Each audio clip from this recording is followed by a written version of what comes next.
ওম শ্রী কেশবায় নমঃ। ওম শ্রী কেশবায় নমঃ।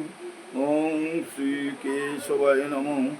ওম শ্রী নারায়ণায় নমঃ।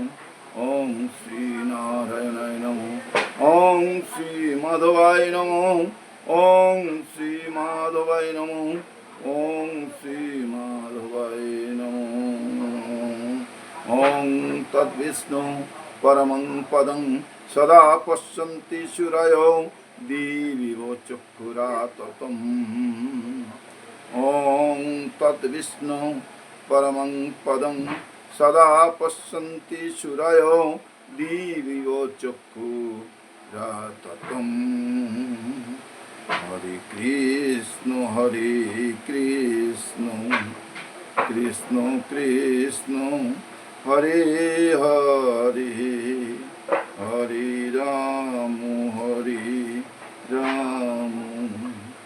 राम राम हरे हरे।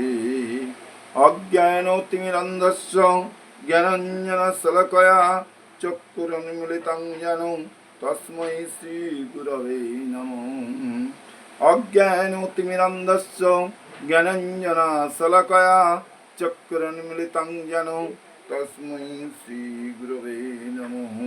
वाञ्छाकल्पतरुभ्यश्च कृपा सिन्धुभ्येव च पतितानां पावनेभ्यो वैष्णवेभ्यो नमो नमो। नमो महावदनाय कृष्ण प्रेम प्रदायते कृष्णाय कृष्ण चैतन्य नामे गौरतीसे नमो। पंचतत्त्वकं कृष्णं भक्तरूपस्वरूपकं भक्तावतारं भक्तकं नमामि स भक्तो शक्तिकं। हे कृष्ण करुणा सिंधु दीनबंधु जगतपते गोपेश गोपिका कांतो राधा कांतो नमोस्तुते। हे कृष्ण करुणा सिंधु दीनबंधु जगतपते गोपेश गोपिका कांतो राधा कांतो नमोस्तुते। तप्त कंचन गौरंगी राधे वृंदावनेश्वरी विश्वभानुसुते देवी प्रणमामि हरिप्रिये। तप्त कंचन गौरंगी राधे वृंदावनेश्वरी विश्वभानुसुते देवी देवी प्रणमामि हरिप्रिये। जय श्री कृष्ण चैतन्य प्रभु नित्यानंदन श्री अद्वैत गदाधर श्रीवासादि गौर भक्तवृंद। जय श्री कृष्ण चैतन्य प्रभु नित्यानंदन श्री अद्वैत गदाधर श्रीवासादि गौर भक्तवृंद। हरे कृष्ण कृष्ण कृष्ण हरे हरे, हरे राम राम राम हरे हरे। हरे कृष्ण कृष्ण कृष्ण हरे हरे, हरे राम राम राम हरे हरे। हरे कृष्ण। आज चैतन्य चरितामृतेर अंतिम लीलार अष्टम परिच्छेदेर থেকে আরম্ভ করা হচ্ছে। আপনারা কৃপা করে এই চৈতন্য চরিতামৃতের পাঠ শ্রবণ করুন এবং যদি ভালো লেগে থাকে তাহলে শেষে একটি লাইক ও সাবস্ক্রাইব করে সঙ্গে থাকবেন। আর সেই সঙ্গে পাশের বেল আইকনটি অন করে সঙ্গে থাকবেন। তাহলে প্রতিদিনের এই ধারাবাহিক যে চৈতন্য চরিতামৃতের ধারাবাহিক পাঠ আপনারা শ্রবণ করতে পারবেন এবং আপনাদের তাতে কৃপা হবে এবং কৃষ্ণ প্রেম চৈতন্য প্রেম কৃষ্ণ প্রেম উদয় হবে। আপনারা ভালো থাকবেন, সংসারে সুখ স্বাচ্ছন্দ্য বিরাজ করবে।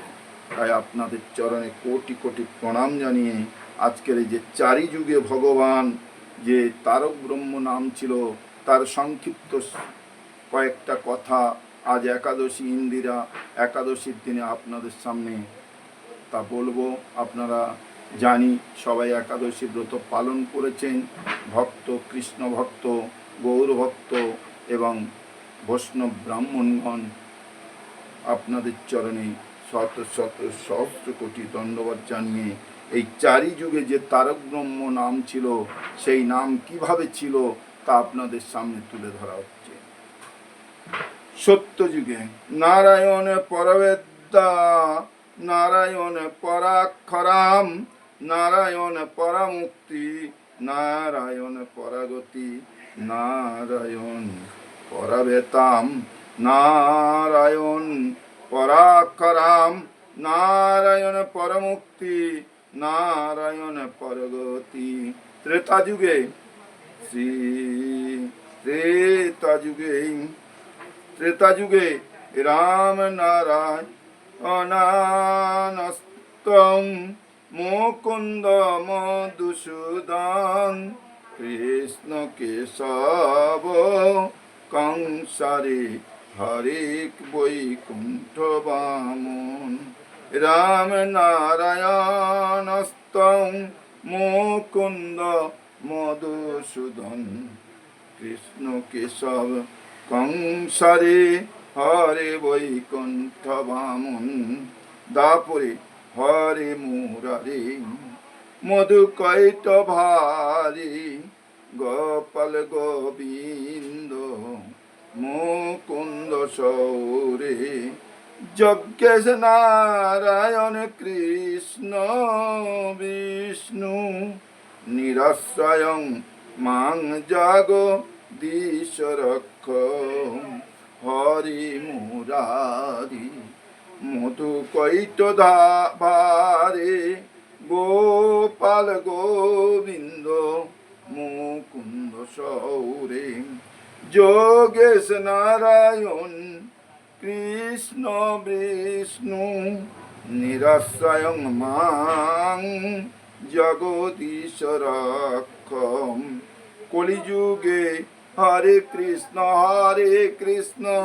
কৃষ্ণ কৃষ্ণ হরে হরে, হরে রাম রাম রাম হরে হরে, হরে কৃষ্ণ কৃষ্ণ কৃষ্ণ হরে হরে, হরে রাম রাম রাম হরে হরে। আজ চৈতন্য চরিতামৃতের অন্তিম লীলার 55তম শ্লোক থেকে আপনাদের সামনে পাঠ করা হচ্ছে, আপনারা তা শ্রবণ করুন। এতা প্রভু সেই মনুষ্যরে প্রশ্ন কইলম, বাণী না দেখি করে যবে বান্দিয়া আনিল। এদিকে শ্রী চৈতন্য মহাপ্রভু সেই বার্তা বাহককে জিজ্ঞাসা করলেন, বাণীনাথকে যখন বেঁধে আনা হলো তখন সে কি করছিল? সেই কহে, বাণীনাথ নির্ভয়ে লয় কৃষ্ণ নাম, হরে কৃষ্ণ কয়ে অবিরাম, হরে কৃষ্ণ কয়ে অবিরাম। সে তখন উত্তর দিল, বাণীনাথ নির্ভয়ে কৃষ্ণ নাম উচ্চারণ করছিল। সে নিরন্তর হরে কৃষ্ণ কৃষ্ণ কৃষ্ণ হরে হরে, হরে রাম রাম রাম হরে হরে এই নাম মহামন্ত্র জপ করছিল। হরে কৃষ্ণ। সংখ্যা লাগি দুই হাতে অঙ্গুলিতে লেখা, সহস্রাদি পূর্ণ হইলে অঙ্গে কাটের রেখা। সে তার দুই হাতে আঙুলে সংখ্যাপূর্বক নাম করছিল এবং সহস্র নাম পূর্ণ হলে সে তার দেহে একটি করে দাগ কাটছিল। সেই কথা শুনে মহাপ্রভু অত্যন্ত শুনি মহাপ্রভু হইলা পরমানন্দম, কে বুঝিতে পারে গৌরাঙ্গের কৃপা ছন্দ বন্দম। সেই কথা শুনে মহাপ্রভু অত্যন্ত আনন্দিত হলেন। তার ভক্তের প্রতি মহাপ্রভুর অহৈতুকী কৃপার কথা কে বুঝতে পারে। হেন কালে কাশী মিশ্র আইলা প্রভু স্থানে, প্রভু তারে কয়ে কিছু সবেগ বচনে। সেই সময় কাশী মিশ্র শ্রী চৈতন্য মহাপ্রভুর স্থানে এলেন এবং মহাপ্রভু উদ্বিগ্ন ভাবে তাকে কিছু বললেন। ইয়া রইতে নারী জামুয়া আলালনাথ, নানা উপদ্রব ইয়া না পাইস। মহাপ্রভু তাকে বললেন, এখানে আমি আর থাকতে পারি না, আমি আলাল নাতে চলে যাব। এখানে নানা রকম উপদ্রব হচ্ছে, তাই এখানে আমি শান্তি পাচ্ছি না। ভবানন্দ রায়ের গোষ্ঠী করে রাজ বিষয়, নানা প্রকারে করে তারা রাজদ্রব্য ব্যয়। ভবানন্দ রায়ের পরিবারের মানুষেরা রাজকার্য করে এবং নানাভাবে তারা রাজার ধন ব্যয় করে। রাজার কি দোষ? রাজা নিজ দ্রব্য চায়, দিতে নারে দ্রব্য দণ্ড আমারে জানাই। রাজার কি দোষ? রাজা তার নিজের ধন ফেরত চায় এবং তা না দিতে পারায় যখন রাজা তাদের দণ্ড দেয়, তখন তারা তা আমাকে এসে জানায়। রাজা গোপীনাথে যদি চাঙ্গে চড়াইল, চারিবারে লোকে আসি মোরে জানাইল। রাজা যখন গোপীনাথকে চাঙ্গে চড়িয়েছেন, তখন চারবার লোকেরা এসে আমাকে সে কথা খবর জানিয়েছে। ভিক্ষুক সন্ন্যাসী আমি নির্জনবাসী, আমায় দুঃখ দেয় নিজ দুঃখ কহিয়াসি। আমি ভিক্ষুক সন্ন্যাসী, আমি একলা নির্জন স্থানে বাস করতে চাই, কিন্তু লোকেরা এসে আমার কাছে তাদের দুঃখের কথা জানিয়ে আমাকে দুঃখ দেয়। আজি তারে জগন্নাথ করিলা রক্ষণ, কালীকে রাখিবে যদি না দেবে রাজধান। আজ তাকে শ্রী জগন্নাথ দেবকে রক্ষা করেছেন, শ্রী জগন্নাথ দেব রক্ষা করেছেন তার, কিন্তু সে যদি রাজার ধন ফিরিয়ে না দেয়, তাহলে কালকে তাকে রক্ষা করবে। ঘটনাচক্রে ভক্ত যদি কোনো পাপ করে ফেলেন, তাহলে পরমেশ্বর ভগবান অবশ্যই তাকে রক্ষা করেন। ভগবদ গীতায় বলেছেন, অপি চেত সুদরাচারম ভজতে মামন্য ভাগ, সাধুরেব সমন্তব্য সম্যক ব্যবসিত হি সম, ক্ষিপ্রং ভবতি ধর্মত্তা সৎসৎ সন্তিং নিগচ্ছতি, কস্তেয় পতি জানিহি নমে ভক্ত প্রণশ্যতি।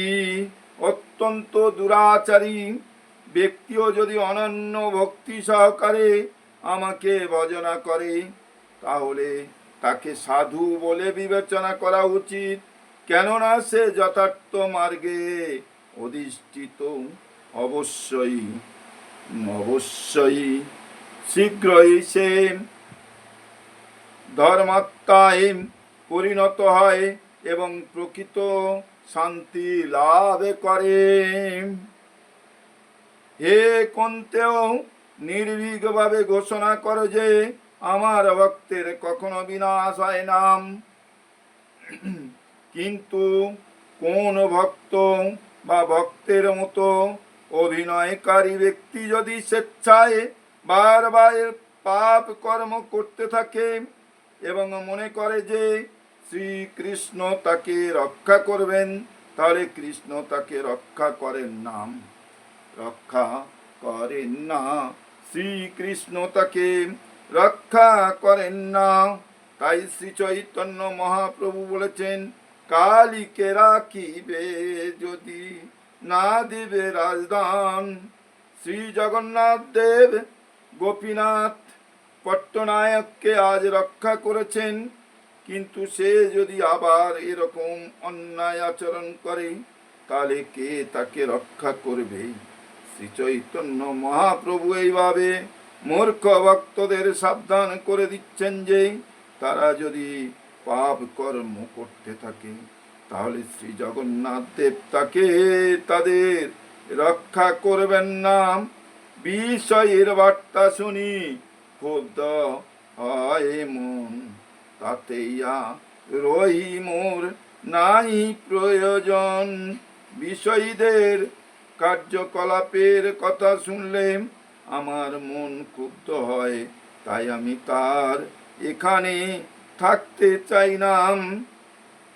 কাশী মিশ্র কয়ে প্রভুর ধরিয়া চরণে, তুমি কেনি এই বাতে ক্ষোভ কার মনে।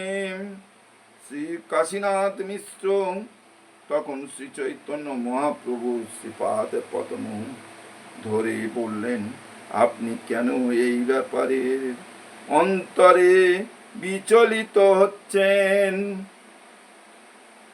সন্ন্যাসী বিরক্ত তোমার কাশনে সম্বন্ধ, ব্যবহার লাগি তোমা ভজে সেই জ্ঞান অন্ধ। আপনি বিরক্ত সন্ন্যাসী, আপনার কার সঙ্গে কি সম্বন্ধ? জড় বিষয়ের জন্য সে আপনার পূজা করে সে অজ্ঞানের অন্ধকারে আচ্ছন্ন। জড় উদ্দেশ্য সাধন করার জন্য ভগবানের ভক্ত হওয়া একটি মস্ত বড় ভুল। জড় জাগতিক লাভের আশায় বহু মানুষ লোক দেখানো ভগবানের ভক্ত হয়। অনেক সময় জড় বিষয়েরা জীবিকা নির্বাহের জন্য বিষ্ণু বিগ্রহ রেখে পেশাদারী ভক্ত হয়, কিন্তু তার ফলে জড় বিষয় ছাড়া আর কিছু লাভ হয় না এবং শাস্ত্রে তা অনুমোদন করা হয়নি। শ্রীল ভক্তি সিদ্ধান্ত সরস্বতী ঠাকুর উল্লেখ করেছেন যে সপ্তশতী নামক গ্রন্থে দেখা যায়, যারা দুর্গা দেবীর পূজা করেন তারা বিভিন্ন প্রকার জড় লাভের আকাঙ্ক্ষা করেন। জনসাধারণের কাছে সেই সমস্ত কার্যকলাপ খুবই জনপ্রিয়, কিন্তু তা যারা করে তারা জ্ঞানান্ধ, সেই জ্ঞান অন্ধ। জড়বাদীরা জানে না ভগবত ভক্ত হওয়ার প্রকৃত উদ্দেশ্য কি। ভগবত ভক্তের একমাত্র উদ্দেশ্য হল পরমেশ্বর ভগবানের সন্তুষ্টি বিধান করা। শুদ্ধ ভক্তির সংজ্ঞা বিশ্লেষণ করে শ্রীল রূপ গোস্বামী বলেছেন, অনাভিলাষিতা শূন্যং জ্ঞান কর্ম দনাবৃতম আনুকূলেন্নম কৃষ্ণানুশীলনং ভক্তি রুত্তমাম। সব রকম জড় কামনা বাসনা থেকে মুক্ত হয়ে কেবল শ্রীকৃষ্ণের সন্তুষ্টি বিধানের জন্য শ্রীকৃষ্ণের সেবা করা উচিত। মানুষ যখন তাদের ইন্দ্রিয় তৃপ্তির সাধনে আগ্রহী হয়, ভক্তি মুক্তি সিদ্ধি কামী, তখন তাদের কেউ কেউ জড় জগৎকে পূর্ণরূপে উপভোগ করার বাসনা করে। কেউ জড় জগতের বন্ধন থেকে মুক্ত হয়ে ব্রহ্মে লীন হয়ে যাওয়ার বাসনা করে এবং কেউ যোগ সিদ্ধি লাভ করে ভগবানের অবতার হওয়ার বাসনা করে। এই সবই ভগবত ভক্তির বিরোধী। সমস্ত জড় বাসনা থেকে মুক্ত হওয়া অবশ্যই কর্তব্য। নির্বিশেষবাদীর ব্রহ্মে লীন হয়ে যাওয়ার বাসনাও জড়, কেননা সেই সমস্ত নির্বিশেষবাদীরা শ্রীকৃষ্ণের পাদ পদ্মের সেবা করার পরিবর্তে শ্রীকৃষ্ণের অস্তিত্বে লীন হয়ে গিয়ে তাদের ইন্দ্রিয়ের চরম তৃপ্তি সাধনের বাসনা করে। তারা ব্রহ্মে লীন হয়ে গেলেও তাদের পুনরায় জড় জগতে অধপতিত হতে হয়। সেই সম্বন্ধে শ্রীমদ্ ভাগবতে বলা হয়েছে, আরুজ্য কৃচ্ছন্নম পরমং পদং তত পত্যন্ত বদনাবৃত যুষ্মদ মদংগ্রয়ম। মায়াবাদীদের যেহেতু ভগবানের অপ্রাকৃত সেবা সম্বন্ধে কোনো জ্ঞান নেই, তাই জড় জগতের বন্ধন থেকে মুক্ত হয়ে ব্রহ্মজ্যোতিতে লীন হয়ে যাওয়ার পরেও তাদের পুনরায় এই জড় জগতে অধপতিত হতে হয়।